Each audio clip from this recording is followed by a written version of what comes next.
Sabela, moitas grazas pola información, moi boa tarde. Boa tarde. Incorpóranse á mesa deste lado Javier Sánchez Agustino e Pepe Arias, moi boas, benvidos, un placer. Deste outro lado, Carla Reyes e Pablo Acción, moi boas. Hoxe temos moitos contidos entre entrevista, conexións, toda a actualidade, o debate que temos que ter na mesa, bueno, pois... A ver como imos. Bueno, antes de que me contedes bueno, como estades vendo as medidas que se están a tomar, quero que vexades unha imaxe que nos chegaba esta tarde. Os terroristas de Daesh din que derrubaron o avión ruso no Egipto cunha bomba casera. Falamos do avión que se esnafrou con 224 persoas hai uns días. Mirade, unha lata de refresco que estaba cargada de explosivo. Mirade... a que fixo, non? A que fixo. Carla, a que fixo? Falábamos de como facerlle fronte ao desafío do terrorismo xihadista. Non sei se as medidas que se están a ver, que se están a dar, van na boa dirección, na túa opinión? Na miña opinión, sí. Eu coido que a medida máis eficaz é a desaparición de Daesh, é dicir, facer desaparecer a ameaza que planea sobre toda Europa, non? Eso non se pode facer se non se fai un ataque sistemático ás forzas do califato, tanto en Siria como en Irak, non? Os territorios onde están asentados. A proba de que o avión foi produto desa bomba, dese atentado terrorista, pois quere decir o que quere decir, é dicir, a constatación de que todo o mundo está evidentemente no obxectivo terrorista, por lo tanto, eu coido que efectivamente o que hai é unha guerra contra a yihad. E o que hai tamén, Javier, é preocupación, pánico, temor, non? Case paranoia, non? Estamos vendo estes días a xente con medo en determinados momentos, non? Estampidas en algún punto concreto, por exemplo, de París, a suspensión dese partido de fútbol onte, deses dous partidos onte. Javier. Sí, isto xa non é exclusivo de París, sino de outras poboacións de Europa, porque, bueno, pois o medo é libre e, lóxicamente, hai unha situación generalizada de inseguridade porque están actuando en moitos frentes, non? En frentes tan importantes como son en transportes aéreos, están actuando pois en ese tipo de asesinato aleatorio como pode ser pois incurrir nun espectáculo e poñerse a matar, non? Por tanto, efectivamente, cunde certamente o pánico, pero ata certo punto é normal. En todo caso, a min gustaríame xa nestes momentos que estamos no fragor da actualidade do que está a suceder dende un punto de vista da búsqueda e captura dos integrantes de Daesh que cometeron estos asesinatos. A min... Logo seguimos, Javier, pero aquí interrumpa, pero temos que conectar rapidamente con Madrid, que nos piden paso o compañeiro Luís Ramos. Había hoxe moita tensión, pánico na madrileña Praza de Cuzco, precisamente por un bulto sospeitoso. Luís, moi boa tarde, hai algunha última hora que queiras contarnos? Que tal? Boas tardes. Pois que afortunadamente todo quedou nun susto, nunha falsa alarma, e que é normal despois dun atentado como o do venres no corazón de Europa, calquera paquete, calquera mochila que queda despistada, pois fai saltar as alarmas, ninguén quere botar llaman e teñen que chegar os cans da policía para comprobar que non existe nada no interior. Iso é o que aconteceu a primeira hora da tarde no corazón financeiro de Madrid, na área de Cuzco, unha zona moi próxima ao estadio Santiago Bernabéu. E estás, Luís, en todo caso, pendente da reunión da Comisión Antiviolencia no fútbol, non? Están pensando que facer co partido Real Madrid-Barcelona do sábado, non? Sí, en este momento os secretarios de Estado de Seguridade e o secretario de Estado pro Deporte presiden esa xuntanza da Comisión Antiviolencia que analiza a declaración de partido de alto risco do clásico do fútbol español, Real Madrid Fútbol Club Barcelona, que se xoga este sábado no estadio Santiago Bernabéu. Desta xuntanza non van sair medidas de seguridade concretas, iso será mañá noutro encontro, pero sí saerá a declaración dese partido e dos outros que sexan susceptibles da declaración de partido de alto risco nesta xornada da Liga Española. Mañá tamén vai haber outra xuntanza do Comité de Avaliación do Risco da Alerta Antiterrorista. Lembramos que na última, na do martes, o Goberno decidiu manter o nivel de alerta antiterrorista no nivel 4, 4 de 5 os seguintes sería xa a mobilización das Forzas Armadas. Parece que na de mañana que están convidadas por primeira vez outras forzas de seguridade, as vascas, a Archancha e tamén os Mossos de Escuadra. Por primeira vez van participar mañá nesa xuntanza. Luís, onte xogouse o Alemanha-Francia e foi moi comentada hoxe esa imaxe do estadio cantando todo xunto o himno francés, non? Creo que a algún ministro español lle daba certa envexa xa ver esa imaxe, non? Sí, o ministro do Interior, Jorge Fernández Díaz, que se refería esta mañá a ese partido, ao de onte, cando puidemos ver as afeccións dos inglesa e francesa cantando 80.000 almas a marsellesa nese estadio de fútbol. É o que desexa Jorge Fernández Díaz en resposta a unha pregunta que os xornalistas repetíamos hoxe a todas as persoas que tiñan algunha relación cas forzas de seguridade, que se vai xogar ou non o partido, o clásico do fútbol español este sábado en Madrid. Sí, todos dicían que sí, que se vai xogar con medidas de seguridade, iso sí, extremas. Luís, moitísimas grazas por... No nos planteamos para nada la suspensión de ese partido. Lo digo así de claro, sin perjuicio de que, evidentemente, si hubiera datos objetivos que desde el punto de vista de la seguridad aconsejaran pues la suspensión de ese partido, se haría. Pero debo decir que en estos momentos no hay ningún dato objetivo que avale la necesidad de tomar una decisión de esas características, que si fuera necesario se adoptaría. Pero al tiempo que digo eso, quiero también lanzar un mensaje de calma, de serenidad y tranquilidad a la opinión pública, que entiendo perfectamente, que entendemos perfectamente, que está preocupada, sobre todo porque ha visto lo que ha visto, la situación que se está viviendo, que ha llevado a que fuera suspendido, como usted recordaba, el partido Bélgica-España, ayer el partido Alemania-Holanda. También quiero poner en valor que, sin embargo, se celebró con absoluta normalidad el partido Inglaterra-Francia. Yo confío en que el modelo de referencia a estos efectos, estoy convencido que será así, que el modelo de referencia será, a los efectos de lo que estamos hablando, el partido Inglaterra-Francia en relación con el partido Real Madrid-Barcelona el próximo sábado. Bueno, no plano político, a situación creada tras os atentados de París animou o presidente Rajoy a abrir unha nova rolda de contactos con representantes dos principais partidos políticos. Falou por teléfono con Pedro Sánchez, con Albert Rivera e con Pablo Iglesias. Tamén chamou o lehendakari Íñigo Urkullu. Rajoy comentoulles o tratado na reunión do G20 que se celebrou esta fin de semana en Turquía. Lembroulles que España mantén o nivel 4 de alerta, o máximo é o 5, e comprometeuse a seguir informando das medidas que vaya tomando o goberno español. Bueno, todos coinciden en que deben estar unidos, pero manteñen discrepancias sobre a estrategia. Y reitero aquí mi invitación a todos los grupos políticos a sumarse a ese acuerdo de los demócratas por la libertad y contra el terrorismo yihadista. Necesitamos política y necesitamos políticos que estén a la altura, que entiendan que frente al terror no puede haber divisiones. Ante la barbarie no cabe el partidismo. Escoitamos agora o que decía o líder de Ciudadanos, Albert Rivera.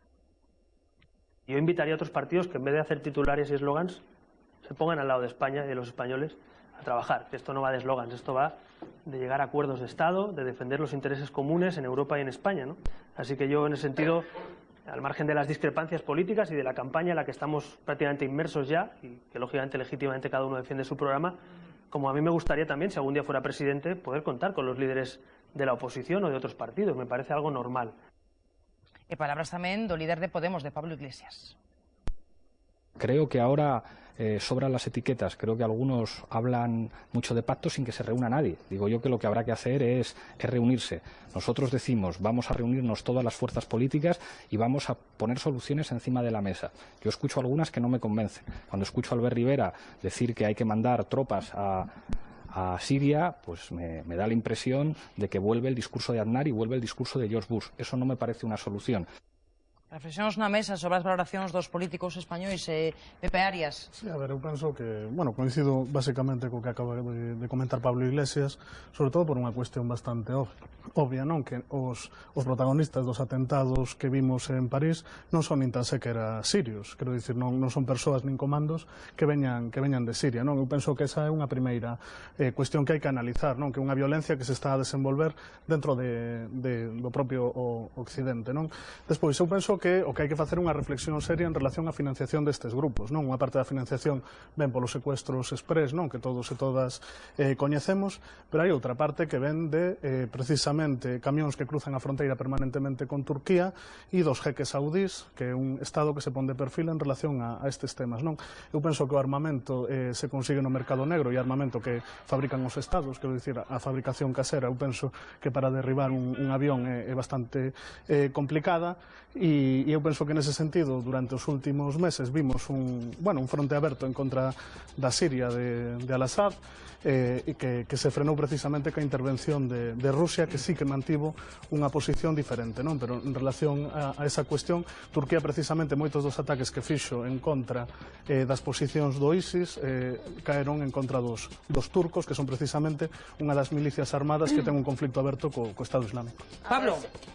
Sí, estes atentados de París, aínda que pareza ao contrario, son unha mostra de que o Estado Islámico de Salvación, que nos va a salvar a todos matándonos, está acusando os ataques de Rusia, de Francia, e nomeadamente de Estados Unidos a cabeza da alianza internacional.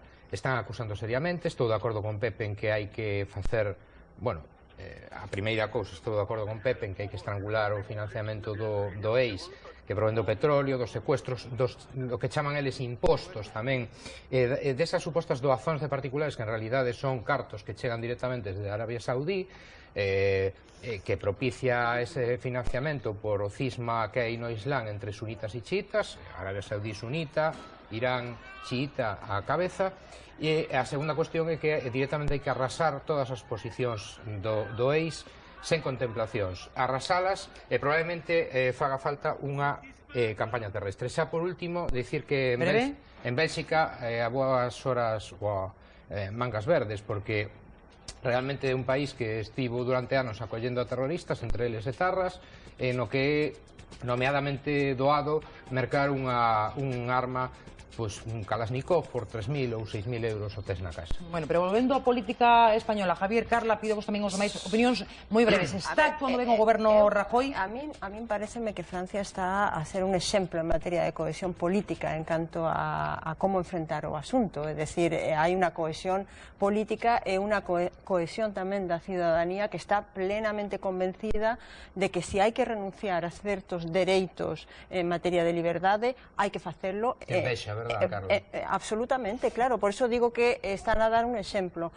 A min pareceme que a cohesión política en este sentido debería ser de oficio, é dicir, non debería nin siquiera ter que reunirse ninguén a debatir absolutamente nada, é dicir, non entender que estamos ali tamén hai diferenzas en Francia, mesmo, pero non hai diferencias en cuanto a medidas concretas, pero en cuanto a como hai que actuar de fondo, a postura é absolutamente colectiva, e mesmo en Europa, é dicir, para nada se trata dunha guerra interna en Francia, se trata dunha guerra europea, é dicir, están atacarán mañán se poden en Madrid, atacarán pasado mañán se poden en Berlín, ou atacarán en Londres se poden facelo tamén. Por lo tanto, a resposta ten que ser europea, evidentemente. Javi, preguntaba eu polo goberno español, como está a responder tamén a esta situación. Me cortaches un pouco a palabra, pois iba a decir unha serie de cosas relacionadas con isto, precisamente, non? Estou de acordo que non é o momento de eslóganes nin de campañas, porque o asunto do terrorismo yihadista é de tal calado, de tanta importancia, que facer campaña, aínda que sexa un momento de campaña electoral con este asunto, a mí parece unha auténtica irresponsabilidade por aqueles que a están a facer, e notas entre liñas... E nos novos políticos ves esa actitude? Sí, notas entre liñas sutilmente. Bueno, o caso de Pablo Iglesias está a facer claramente campaña con este asunto, non? Creo que hai que ter altura de miras e, lóxicamente, buscar unha cohesión da política interna que teña unha proxección exterior, porque iso é que te dá relevancia e fronte a outros países. Logo, ti cando decías que algúns destes terroristas non eran sirios, bueno, aquí o importante a quen obedecen, e obedecen a estruturas e a cúspides que están radicadas en Siria. Importame pouco que sexan de segunda ou de terceira xeración. O certo é que agora hai 2 ou 3 debates que xa están en riba da mesa, ao marxe, e isto era o que estaba dicindo antes, ao marxe do que é o análise ou un pouco as reflexións da actualidade da búsqueda e captura destos terroristas, non? E unha delas é esa visión de buscar a causa da causa de toda a problemática yihadista mesmo en Occidente, non? E eu teño que preguntarme que a estas persoas que foron terroristas, que son de segunda ou de terceira xeración, Europa o único que lle deu, Occidente o único que lle deu son oportunidades. Por tanto, nada tiñan que ter contra eles. E quero rematar con rapidamente, por favor. Con dous análisis, non? Rapidamente. A min este asunto da reacción que está a ter Francia e outros países non me gustan as posturas extremadamente beligerantes, nin tampouco me gustan as posturas extremadamente románticas que hainas. Creo que hai que ter un pouco de cabeza porque a historia recente, a historia máis lonxana, nos din que cando estamos a falar de unha guerra contra un terrorismo de guerrillas, este non é un exército terrorista acuartelado nun determinado lugar, están en todas partes, están en ninguna, e por tanto, traballar contra isto require de outra percepción un pouco máis ampla das que tivemos en outras épocas pasadas. Bueno, e outro debate que está en riba da mesa é o de seguridade fronte á liberdade, non? Hoxe saímos á rúa para preguntarlles á xente se estaría disposta precisamente a renunciar a súa liberdade en beneficio da seguridade colectiva. Renunciaría á liberdade e á intimidade pola seguridade? Fundamentalmente, claro. En estos momentos, por supuesto, lo principal es la seguridad de la gente. Fútbol, o baloncesto e outros deportes que aquí se dan, pois que debería de incrementarse un pouco máis a seguridade tamén. Outras zonas como, por exemplo, a Catedral de aquí de Santiago, tamén que te miren o bolsillo, todo, eu creo que estaría ben. Porque haxe persoas que atenten contra os demás, non entendo por que os demás temos que darlle esa concesión, que ao final é o que queren eles, non? Estaríamos cedendo ante eles, cedendo a súa xantaxe, non tería sentido, sería rendirnos. É que non se poden ceder ás presións, pero por outra parte é normal ter máis medo. Que toda a seguridade ahora en este momento é buena, non?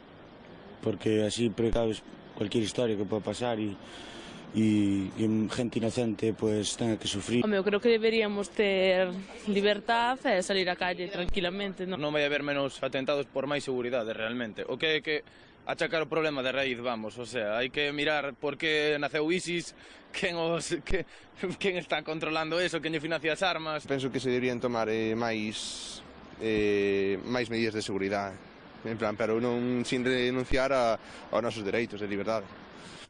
Carla, que pensas sobre as respostas recollidas na rúa? A ver, a min pareceme que é obvio que a mairande parte da cidadanía considera que evidentemente a liberdade está relegada a un segundo plano cando se trata da seguridade dos seus. É dicir, en París non hai ninguna dúbida porque veñen de poñer en riba da mesa casi 150 mortos e, por lo tanto, eu codo que aquí tamén, é dicir, é unha lógica inapelable, non? A ver, rapidamente, Pablo... Que non é renunciar á liberdade completa. Para mí non hai debate, é dicir, renunciarías a ter un sillón na casa para poder comer, evidentemente. A xente decente, como me considero eu, non temos medo a un axente de policía ni a un efectivo do exército. Temos medo a un tolo, unha bomba. Ou temos medo a unha persoa que leva un Kalashnikov que se quere inmolar. Hai unha enquisa en Francia hoxe que diga un 84% dos franceses, que parecen bastante cabais, por certo, polo visto nos últimos días, están dispostos a reducir os seus dereitos. O que pase xa neste país xa non estou moi seguro. Pepe, que respondería esa enquisa? No, a ver, eu penso que o que existe, que é previo a estes ataques, por exemplo, recentemente un editorial do New York Times calificaba a Lei de Seguridade seguridade cidadá, o que se ven coñecendo a lei Mordaza como unha maneira de retirar dereitos. Eses dereitos non estamos pensando, pois, precisamente en xente que fai este tipo de actuación, sino nos dereitos que impiden a protesta. O problema deste tipo de leis de excepción é cando van máis alá do que pretenden combatir, non? Que neste caso sería o terrorismo. Eu penso que aquí no 11M tivemos un exemplo perfecto onde o discurso oficial se rachou e mesmo se tumbou a un goberno, non? Eu penso que nese sentido tamén a utilización do terrorismo por parte partidaria, que antes falabas ti, eu penso que neste caso se dá polas dúas partes, non? Porque claro, se pensamos nun lugar no mundo onde as mulleres son menores de idade de por vida, onde non existe ningún tipo de oposición democrática e onde realmente se fai unha interpretación rigorista e fanática do Islam, é precisamente Arabia Saudí, que é un socio occidental e un socio do Reino de España, non? Entón, penso que esas cousas as temos que poñer enriba da mesa. Javier, titular, pidoche. Sí, bueno, decir, que ninguén pense que isto é unha utilización de que aproveitar de que o Pisuerga pasa por Valladolid para justamente aproveitar que hai terrorismo yihadista para quitarlle as liberdades a ninguén. Non se trata deso. Non se trata deso. Dito eso, a min, personalmente, se me dan a elixir nestes momentos garantir a seguridade miña e dos meus, pois, lógicamente, si teño que non renunciar á liberdade a determinados graus de plenitude de determinados deleitos, pois eu personalmente entendo que o fai os poderes públicos justamente en favor e en pro da cidadanía, non para limitar nin siquiera outra clase de dereitos. Imos outro asunto, que hoxe temos moi pouco tempo. A Dirección Federal do PSOE, xa política galega, expulsa provisionalmente o alcalde de Becerrea e deputado provincial en Lugo, Manuel Martínez, e ábrelle un expediente disciplinario por non actuar segundo o que acordara o seu grupo na Deputación. Bueno, temos o que argumenta Ferraz, expulsión provisional, ábrelle expediente disciplinario, precisamente por manter posturas ao marxe do acordado polo Grupo Provincial Socialista na Deputación de Lugo, algo que, para a dirección do partido, supuxo un gravísimo dano á imaxe do partido non só na provincia de Lugo, senón en todo o seu conxunto. Bueno, no do gravísimo dano, supoño que estades todos de acordo, non? A ver, eu creo realmente que o gravísimo dano está a facer precisamente a xestión da Diputación de Lugo neste momento, non? Non tanto Martínez como toda a xestión, pero toda a xestión, é dicir, o caso Martínez é un elemento máis de unha negociación que tivo lugar entre o Partido Socialista e o Bloque Nacionalista Galego, unha negociación un pouco transparente, dende logo, e no que a Martínez lle venderon outra cosa do que despois aconteceu, non? Por lo tanto, quero decir, foi un xogo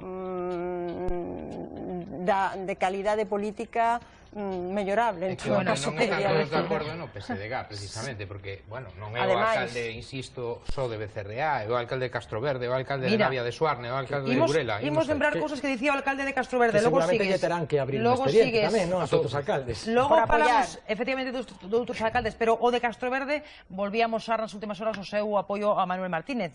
Dicía cousas como esta. Os alcaldes traballamos polos veciños, os alcaldes non enredamos. Non enredamos porque temos os votos e elegimos os nosos representantes provinciais. E tamén esperamos deles que den a talla. Eu creo que os de Madrid viven algo moi lejos e alejados desta situación. Terán que ir entendendo, terán que lelo, terán que ver a documentación, pero o feito é que despois de a moción de censura, despois do acordo que se tomou, non se pode seguir chantando co chantaje do BNG. O BNG deuse as súas áreas, chegouse a un acordo de gobernabilidade, porque o BNG ten que dicir quen vale para a xunta de goberno, quen non vale, quen está, quen non está. Hai cousas que non as entendo ni as comprendo, e aí sí ten responsabilidades outras persoas. Bueno, rápido, Susana, o culpable real da situación é o BNG, que gobernaba con Martínez como vicepresidente da Deputación cando xa estaba imputado, logo non lle valía, e no PSDG teñen un problema na provincia de Lugo, non é masivo, pero ten un problema con distintos alcaldes. Por certo, que Martínez recibiu nas últimas horas moitos apoios en Facebook.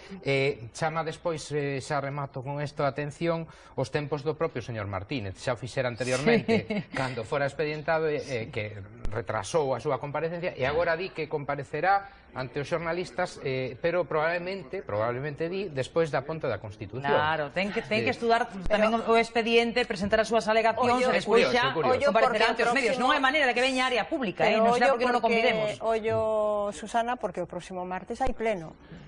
Veremos que pasa. Imos ver que pasa no pleno o día 24, non? A xestión deste asunto por parte do Partido Socialista e do propio BNG é un auténtico despropósito e un disparate, non? O único que leva é a empobrecer, se cabe, un pouco máis a imaxe que ten a cidadanía das institucións e dos propios políticos. A ver se PP concorda. E en todo caso, teño que decir que a vista das declaracións do alcalde de Castroverde, mesmo do alcalde de Burela, e creo que tamén de Navia de Suárez, de Castroverde xa non quere falar máis tampouco, apoiando ao señor Martínez, a conclusión que temos que chegar é que este señor foi víctima dun timo por conquerir a presidencia da Deputación, única e exclusivamente. A ver, Pepe. Eu penso que as deputacións xa son moi criticadas dentro da sociedade, e eu penso que isto único que fai é agravar a situación, sobre todo nun momento previo unhas eleccións xerais nos que a autoridade de Besteiro de novo se ve danada. Si, moi criticadas, pero todos queren estar aí. Mira o Bloque, que teñen que desaparecer, pero logo se pelexa por conseguir... Para iso primeiro tens que ter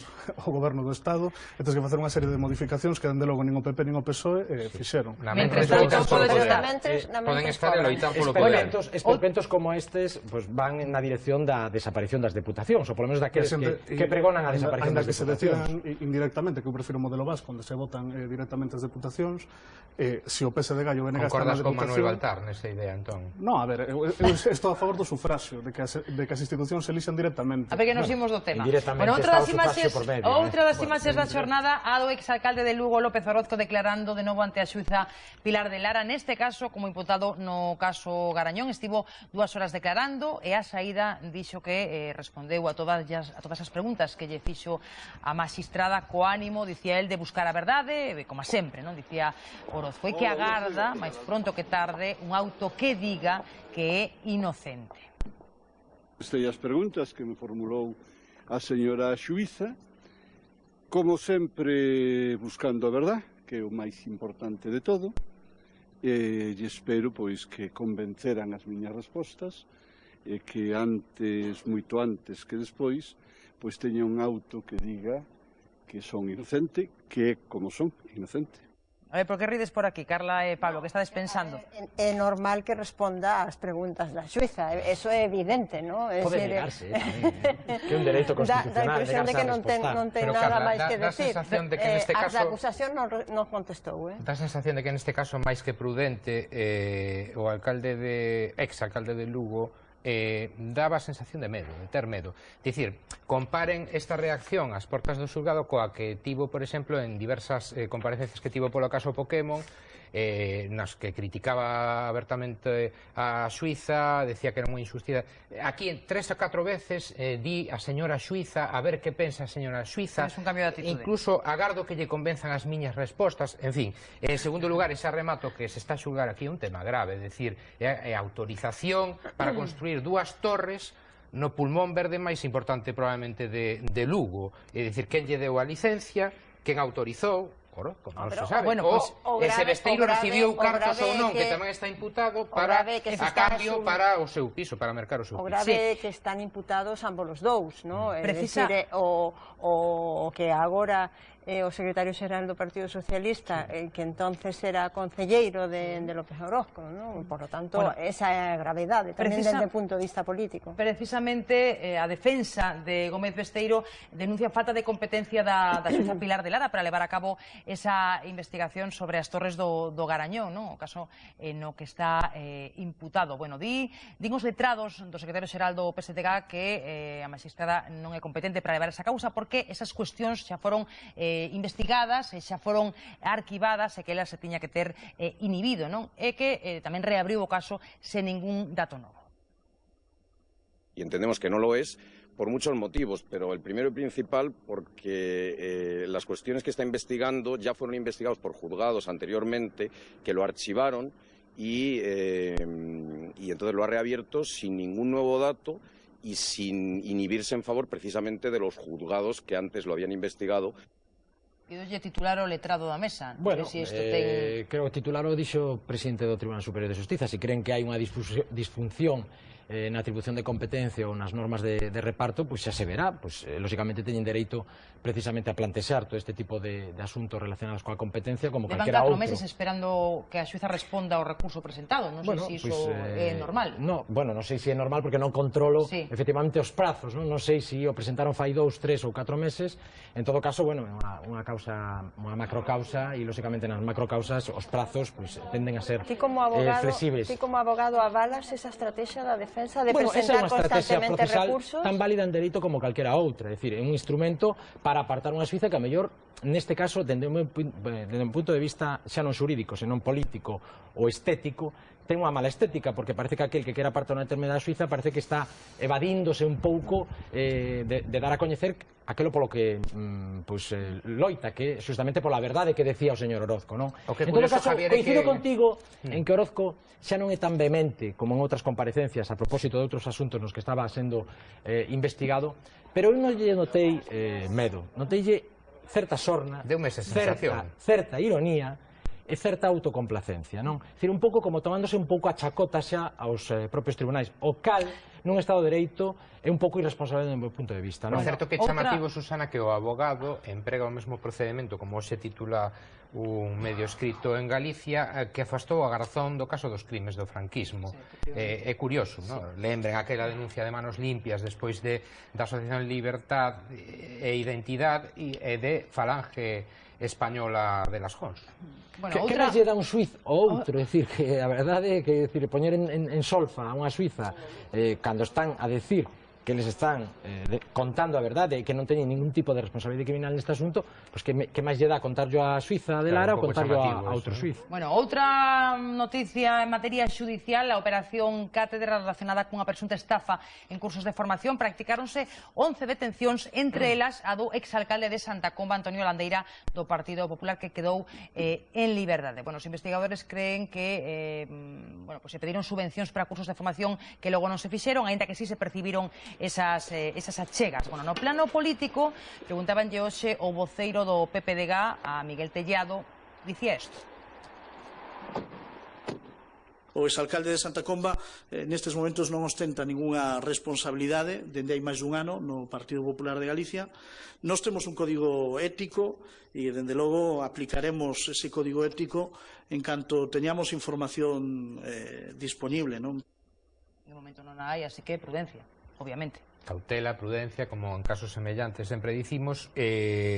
Landeira se dimitira en novembro de 2014 tras dar positivo nun control de alcoholemia. Ademais, fora coido lembrar unha dimisión bastante sorpresiva e rápida, non? Que deixou algún, pois eso, un pouco atónito. Sí, porque él se defendía dicindo que era unha xogada, que alguén lle había xogado. O único que diría sobre isto é que non comparezan se non teñen información.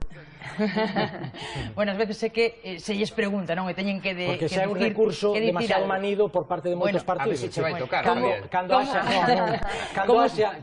haxa información, falaremos. Pois non fale agora. Bueno, mira, como estamos xa pechando o programa e quero tamén que fagamos de maneira simpática, teño un vídeo que lle dedico con todo o meu cariño a Pepe Arias, que sei que é un gran admirador da alcaldesa de Madrid, de Manuela Carmena. Onte contamos que estivera presentando Xulio Ferreiro nun almorzo informativo en Madrid, e, bueno, escoitamos o alcalde da Coruña falando da renda social municipal, que para ele é unha prioridade pro ano que ven. Falaba tamén dos novos políticos que non son tan novos, porque el falaba de Beiras, falaba da propia Carmena, bueno, falaba del mesmo, non? El sí entra nesa categoría, pero non Beiras e Carmena. E chamounos a atención a maneira simpática que teña a alcaldesa de Madrid de referirse o alcalde da Coruña. Eu creo que estamos xa case a piques de poder ver ese vídeo que a mí me fixo moita graza. A ver que pensades vos.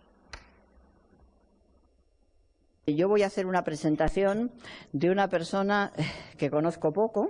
Muchísimas gracias a Manuela por la presentación. Julio y yo nos conocimos en un acto electoral. Bueno, Manuela decía que nos conocimos hace poco. En realidad, Manuela y yo nos conocimos hace más de 20 años. Es Julio Ferreiro Bamonte, y que es extraordinariamente joven. Nos toca a los jóvenes, jóvenes como Manuela Carmena o jóvenes como yo. Es muy importante que Julio sea un hombre de derecho. Manuela seguramente en aquel momento no reparó en un alumno de Derecho Procesal, de Derecho, que asistía a uno de los cursos de verano que ella organizaba en la Universidad Menéndez Pelayo. Las notas positivas que yo veo en Julio Ferreiro. Un placer, Manuela, que hayas aceptado presentarme y desde luego agradecerte esas palabras. Yo luego quiero decir otra cosa que me gusta de mi amigo el alcalde de La Coruña, del querido Julio Ferreiro, y es que es un hombre sencillo. Un estudiante de Derecho Procesal decía que nunca había pensado en dedicarse a la política. Yo supe que esa candidatura y la representación que ostentaba Julius... Manuela Carmena era ya entonces una referencia para mí como estudiante. Julio lo ha llevado a cabo porque ha sido magistrado suplente en la audiencia de Lugo. Bueno, pues estamos rindo aquí sen reparo. Julio, Julius, Julio, como lles custos madrileños, pero logo é como Sharon Stone. Julio, xa está. Eu penso que poderíamos facer un vídeo parecido con membros do goberno galego dicindo auténticas barbaridades en galego. Oye, pues si tes alguna idea, antes de apuntar, non pasa nada, te podes rir, que non pasa nada, ninguén te va a castigar, hombre. Todo esto tenía... Pepe, tens razón, pero agora estamos con Manuela Carmena. Non pasa nada si ríes un pouquiño de Manuela Carmena. Recoñete que te facía gracia, Pepe. Xa vin o vídeo da intervención completa, que estivo moi ben, non? Ela, de feito, el lembraba ese curso de verano fai 20 anos, que ela supoño que non se lembraba. Bueno, lógicamente, eu penso que deron claves interesantes, non? Se nos vamos ao contido, por onde van a ir as liñas, que traballo sobre todo despois do 20 de... Do contido falamos onte, hoxe xa nos quedamos con anécdota. No, eso xa tocou onte. Todo isto tería moita gracia se non fora por a xente da que se trata. É dicir, hoxe souben, esta é unha mini primicia que podemos avanzar, que Antón Gómez Reino Varela, que é candidato ao Congreso en Marea Podemos pola Coruña, asinou un manifesto en defensa de Juana Chaos. Manifesto que está colgado na rede, GZ solidariedade con dejuana.blogspot.com.es. Está aí, está na rede, e claro, todo isto é moi gracioso ata que deixe de ter gracia. Bueno, pues quería pechar un sorriso, non? Porque está a actualidade como está, pero sobre esa cuestión volveremos seguramente mañá, hoxe temos que deixar. Non nos chegou a nada o faladoiro, agora seguimos nos. Grazas, Javier, Pepe, Carla e Pablo, un placer. Grazas a todos por seguirnos un día máis. Dicía que íamos exprimir o máximo programa e xa vían que, bueno, que tiña razón. Bueno, mañá máis, ás 6:30, ata entón, sexan felices e non falten mañá.